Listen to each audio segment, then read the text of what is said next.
الحمد للہ رب العالمین، الصلاۃ والسلام علی رسولہ النبی الکریم وعلی آلہ واصحابہ اجمعین۔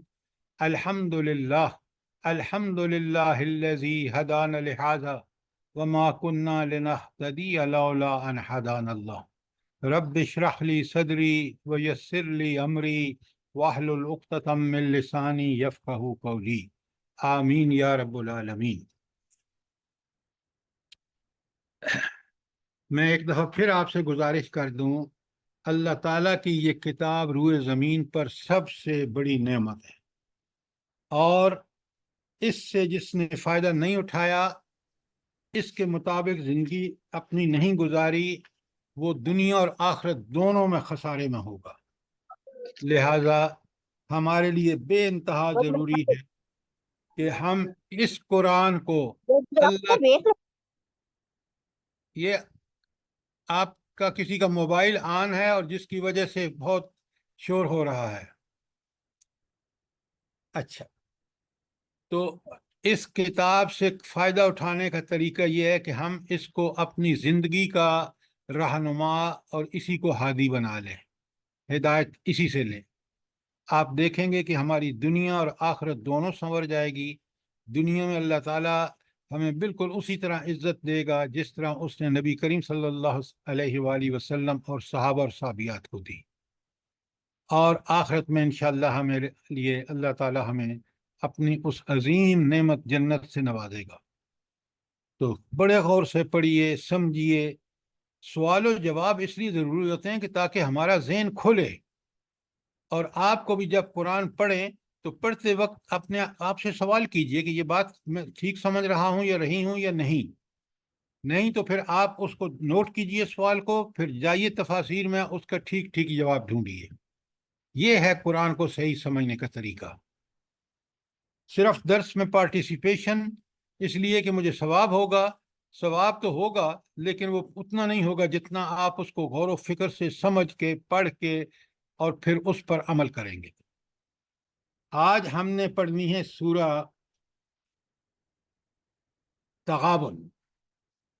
تغابن کا مطلب کیا ہے بھلا؟ سر بدلے کا دن، ہار اور جیت۔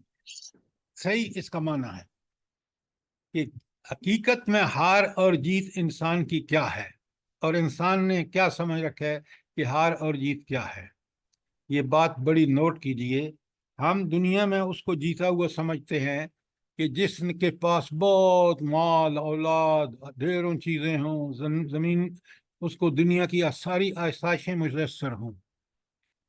حالانکہ قرآن کے نقطہ نظر سے وہ شخص شدید آزمائش میں ہے کہ اللہ تعالیٰ نے اس کو سب کچھ دیا ہے، اور اس نے ان میں سے ایک ایک چیز کا حساب دینا ہے۔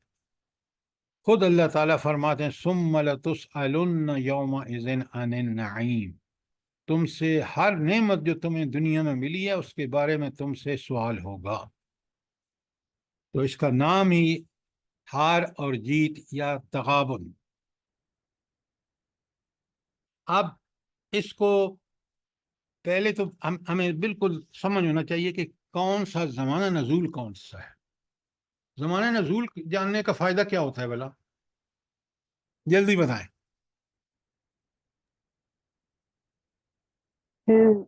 صورت کو سارا سمجھ آ جاتی ہے اور اس کے مضمون کو پھر ہم اچھی طرح سمجھ جاتے ہیں۔ ہمیں ان حالات جس میں قرآن نازل ہو رہا تھا، خاص کر یہ صورت نازل ہو رہی تھی، ان حالات میں گائیڈنس ہے، رہنمائی ہے، ہدایت ہے۔ کس کے لیے؟ حضور نبی کریم صلی اللہ علیہ وآلہ وسلم اور صحابہ اور صحابیات کے لیے اس وقت، اور آج انہی حالات میں ہم نے گائیڈنس اور رہنمائی انہی آیات سے لینی ہے۔ لہٰذا زمانہ نزول دیکھیں نا، مکی صورتیں اس زمانے میں نازل ہو رہی ہیں جب اللہ کے رسول صلی اللہ علیہ وآلہ وسلم، صحابہ اور صحابیات انتہائی مشکلات میں تھے، اور مدینے میں آپ دیکھ لیں کہ وہاں بالکل ایک مختلف ماحول ہے۔ اسلام، اللہ تعالیٰ نے اسلام کو حکمرانی بخش دی ہے، اور قرآن نازل ہو رہا ہے، احکامات نازل ہو رہے ہیں، اور ان کا نفاذ کس طرح نبی کریم صلی اللہ علیہ وآلہ وسلم کر رہے ہیں۔ ایک اسلامی ریاست کا نقشہ بن رہا ہے، اور مکے میں ایک نبی اتنے مظلوم، صحابہ اور صحابیات ایسے مظلوم کہ ان کو گھر چھوڑنے پڑے۔ 590 میں ہجرت پہلی ہوئی ہے حبشہ کی طرف۔ تو ذرا اس چیز کو بھی بڑا نوٹ فرمایا کریں۔ تو یہ سورت جو ہے، سورت تغابن، یہ نازل ہوئی ہے پہلی ہجری میں، اور پہلی ہجری کے بھی پہلے نصف میں۔ تو گویا یہ جب نبی کریم صلی اللہ علیہ وآلہ وسلم نے ہجرت فرمائی ہے مکے سے مدینہ، تو اس اوائل دور کی یہ صورت ہے۔ اور اب آپ کو سمجھ آئے گا کہ رب العالمین کیا بات سمجھا رہے ہیں اس وقت نبی کریم صلی اللہ علیہ وآلہ وسلم اور صحابہ صحابیات کو، اور آج ہمیں کیا چیز اس سے سمجھنی چاہیے۔ اب اس تمہیز کے ساتھ میں سب سے پہلی آیت جو اس مدنی صورت کی اوائل مدینہ کے دور میں نازل ہوئی ہے، بسم اللہ الرحمن الرحیم۔ یسبح للہ ما فی السماوات و ما فی الارض، زمین و آسمان کی ہر چیز اللہ کی تسبیح، اللہ تعالیٰ کی بے عیبی بیان کر رہی ہے۔ لہ الملک، بادشاہی اسی کی، وَلَهُ الْحَمْدُ، اور تعریف بھی اسی کی۔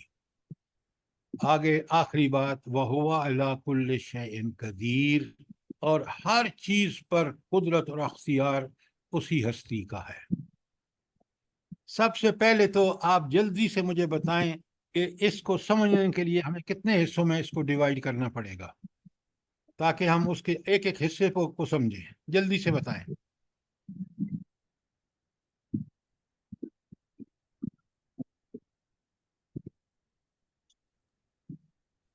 اب میں آپ سب 4 حصوں میں سر 4 یا 5 حصے ہو تو نہیں، 5واں نہیں ہوگا، 4 بالکل ٹھیک کہہ رہے ہیں آپ۔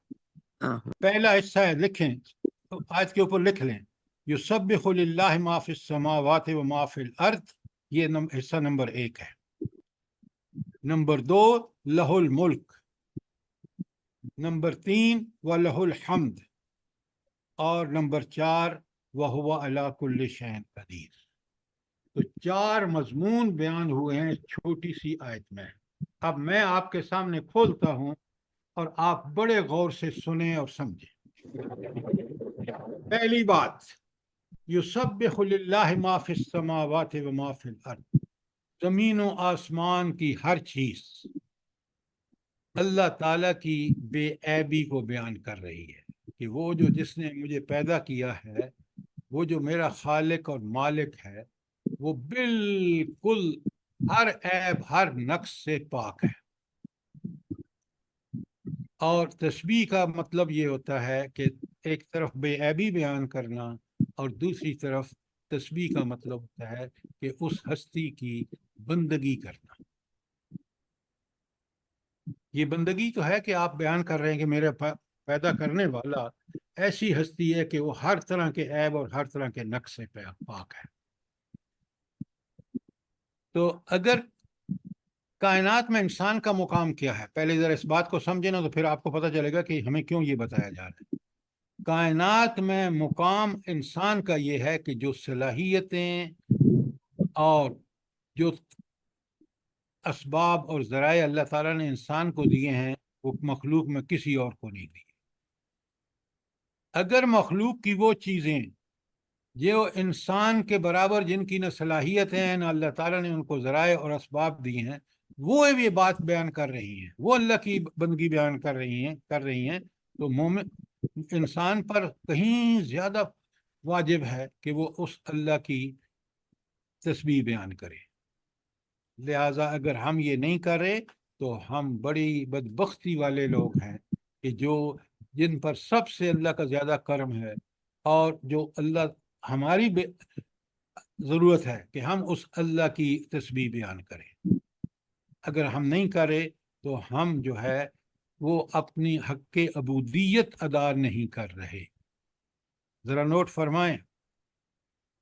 اور تسبیح کا مطلب ایک طرف بندگی ہے، تو دوسری طرف یہ بھی ہے کہ پوری زندگی میں اسی بے عیب ہستی کے احکامات کی پابندی کی جائے۔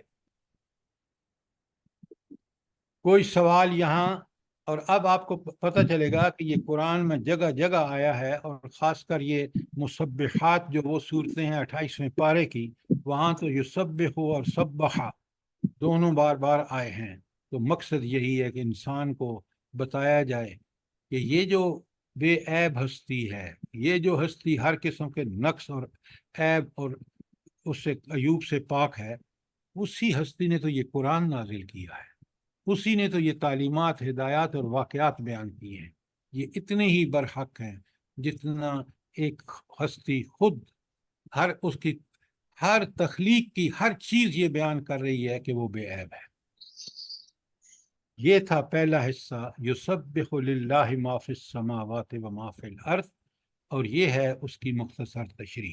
اب آپ سوال کریں، اگر کوئی چیز سمجھ نہیں آئی تو ضرور سوال کریں۔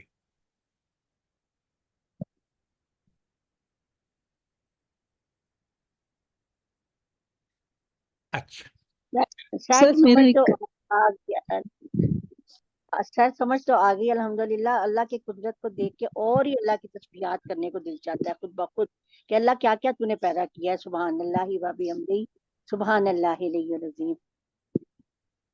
سر میرا ایک سوال ہے کہ اس میں بے نیازی کا بھی ایک وہ آتا ہے نا، کہ اللہ تعالیٰ تو بے نیاز ہے کیونکہ کائنات کی ہر چیز اس کی تسبیح بیان کر آپ رہی ہے، نے تو ہماری بالکل تسبیحات۔ ٹھیک جی آپ نے بالکل ٹھیک فرمایا کہ اس میں اللہ تعالیٰ کی جہاں بے عیبی ہے وہاں بے نیازی بھی ہے۔ کیوں؟ وہ کسی کا محتاج ہے ہی نہیں، وہ تو ہر طاقت، قدرت، اختیار، ہر اعلیٰ صفت اس کے پاس ہے۔ یہ جو آگے آ رہا ہے نا، میں اسے کھولوں گا لہ الحمد میں، تو لہذا اب پتہ چلا کہ وہ محتاج نہیں ہے، کائنات کی ہر مخلوق اس کی محتاج ہے، اور سب سے زیادہ محتاج انسان ہے۔ کیوں؟ اس نے اللہ کے سامنے اپنی ہر کاروائی کا یہاں جو دنیا میں کرے گا اس کا جواب دینا ہے۔ اگر وہ اس کی کاروائی، اس کا عمل قرآن و سنت کے مطابق نہیں ہوگا تو پھر وہ ہستی جس آگے آ رہی ہے بات، وہ هو علی کل شیء قدیر، کوئی اور اس کو ہیلپ نہیں کر سکے گا۔ اگر کوئی چیز بچا سکتی ہے تو اس کی تسبیح، اس کی عبادت، اس کی بندگی۔ ڈاکٹر صاحب بات کلیئر ہے؟ جی سر، بالکل، جزاک اللہ۔ اچھا، اب اس کے بعد آگے آیا ہے لہ الحمد، لہ الملک، بادشاہی اسی کی ہے۔ یہ لہ الملک کو جب تک آپ پیچھے سے نہیں جوڑیں گے نا کہ یسبح للہ ما فی السماوات و ما فی الارض، وہ جو ہستی بے عیب، ہر نقص سے پاک، اور ہر کائنات کی ہر مخلوق اس بات کا اظہار کر رہی ہے اپنے حال سے بھی، اپنی زبان سے بھی، وہ اس کائنات کی بادشاہ ہے۔ اللہ تعالیٰ اس کائنات کا بادشاہ ہے، تو وہ بادشاہ بھی خود کتنا پاکیزہ اور کتنا بے عیب اور ہر نقص سے پاک ہوگا، لہٰذا اس کی بادشاہی میں ہم رہ رہے ہیں تو ہمیں بڑے ہوش سے رہنا چاہیے۔ کیوں کہ اس نے وہ ہوش بھی ہمیں عطا کر دیا ہے، پابندی اس پہ نہیں لگائی، لیکن یہ بتا دیا کہ یہ میں جو تمہیں عقل، فہم اور ذہانت دے رہا ہوں، اور پھر ٹھیک فیصلے کرنا جس طرح میں ٹھیک فیصلے کرتا ہوں، تم بھی فیصلہ کرتے وقت یہ دیکھنا کہ اس رب کے کیا احکامات ہیں۔ لہ الملک، وہ بادشاہ ہے، لہٰذا اس کی بادشاہی میں پوری ذمہ داری سے رہو۔ یہ تھی آیت کا دوسرا ٹکڑا، اور تیسرا ہے وَلَهُ الْحَمْدُ، تعریف صرف اسی کے لیے۔ کیا مطلب ہے؟ آپ کو وہ ہر خوبی اس کے اندر موجود ہے، اس کے لہ الاسماء الحسنى، اس کے لیے سب سے خوبصورت نام ہے۔ کیوں؟ اس کے کارنامے ایسے ہیں، اور اتنا اعلی ہستی ہے، اتنی اعلی خوبیوں کی مالک ہستی ہے کہ تعریف ہے ہی اسی کے لیے۔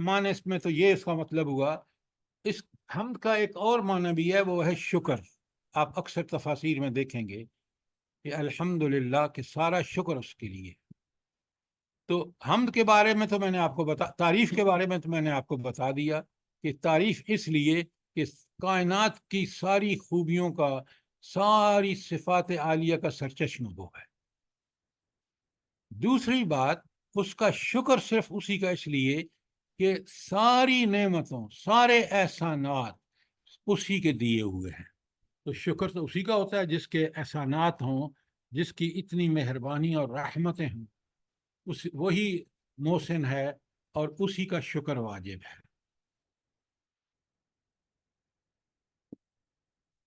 یہ ہے تیسری نقطہ، وَلَهُ الْحَمْدُ، اور اس کی تشریح. کوئی سوال؟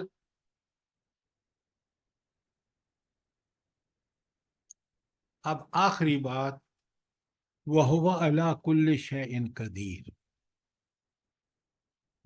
ہر چیز پر قدرت اور اختیار اس کا ہے.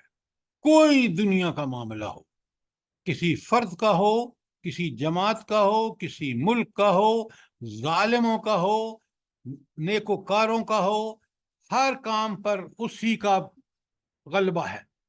قدرت اور اختیار اس کے پاس ہے. فیصلہ اس کے حکم کے بغیر نہیں ہوتا.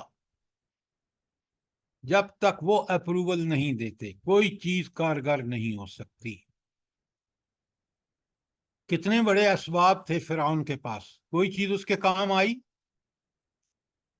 کتنے بڑے اسباب تھے شرف صاحب کے پاس، اس زمانے کی بات کرتے ہیں. نام مجھے اس لیے لینا پڑ رہا ہے کہ تاکہ آپ بات کو بالکل پوری طرح سمجھ جائیں. کیونکہ قدرت اور اختیار اس کے پاس تھا. وہ ایسی بیماری میں اس کو لگی کہ علاج پوری دنیا میں بھی کہیں نہیں تھا. تو آپ نے دیکھا، یہ ہے اس کا ایکسپلینیشن کہ وَهُوَ عَلَى كُلِّ شَيْءٍ قَدِيرٌ. اب آپ کو یہاں ایک بات ذہن میں آئے گی کہ یہ ظالم پھر دنیا میں ظلم کیوں کر رہے ہیں؟ قدرت اگر اس کے پاس ہے، آپ اس کو سمجھ لیجیے اچھی طرح. یہ صرف اس لیے ہے کہ اس دنیا کو اللہ تعالیٰ نے آزمائش اور امتحان بنایا ہے. اور آزمائش اور امتحان میں ڈھیل آپ ضرور دیتے ہیں بندے کو، تاکہ وہ اس آزمائش اور امتحان میں اپنا صحیح رول ادا کرے. غلطی پر ہے تو توبہ کر لے اور واپس سیدھے راستے پر آ جائے. اللہ اس لیے ڈھیل دیتے ہیں. اور اگر پھر بھی باز نہیں آتا تو پھر دیکھ لیں، پورا قرآن بھرا پڑا ہے. سورہ دیکھ لیجئے، پہلی سورہ نمبر 7 پر، کہ کس طرح اللہ تعالیٰ نے اس صورت میں ان قوموں کا ذکر فرمایا جن کو تباہ و برباد کر دیا اور نبی کے چاہنے والے بچ گئے. سورہ ہود کو دیکھ لیجئے. اسی طرح آپ سورہ انبیاء کو دیکھ لیجئے، سورہ شعراء کو دیکھ لیجئے، باقاعدہ ناموں کے ساتھ. کیوں؟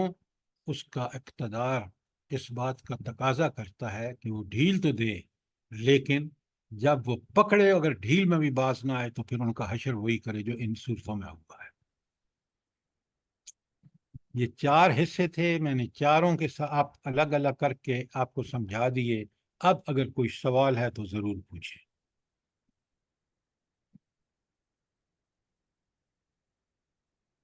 جب رب کا یہ تصور ہمارے ذہن میں ہوگا، اس کی ان صفات کی کلیئرٹی ہمارے ذہن میں موجود ہوگی، تو پھر ہم دنیا میں بڑی ذمہ داری سے ٹھیک عمل کریں گے.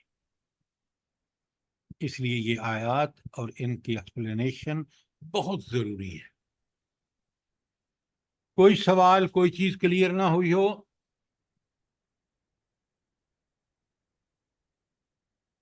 اچھا، ہم کہتے ہیں ساری تعریفیں اس کے لیے ہیں، لیکن جب آپ مری میں جاتے ہیں یا کسی صحت افزا مقام پر جاتے ہیں، وہاں باغات اور خوبصورت موسم اور ماحول دیکھتے ہیں، تو پھر تعریف کس کی ہونی چاہیے وہاں؟ جلدی بتائیں. اللہ کی اس اللہ ذات کی کی کیوں؟ جس نے یہ اللہ کی کیوں ہونی چاہیے؟ کیونکہ یہ خوبصورت نظارے اس اللہ نے دیے ہیں اور کوئی نہیں دے سکتا.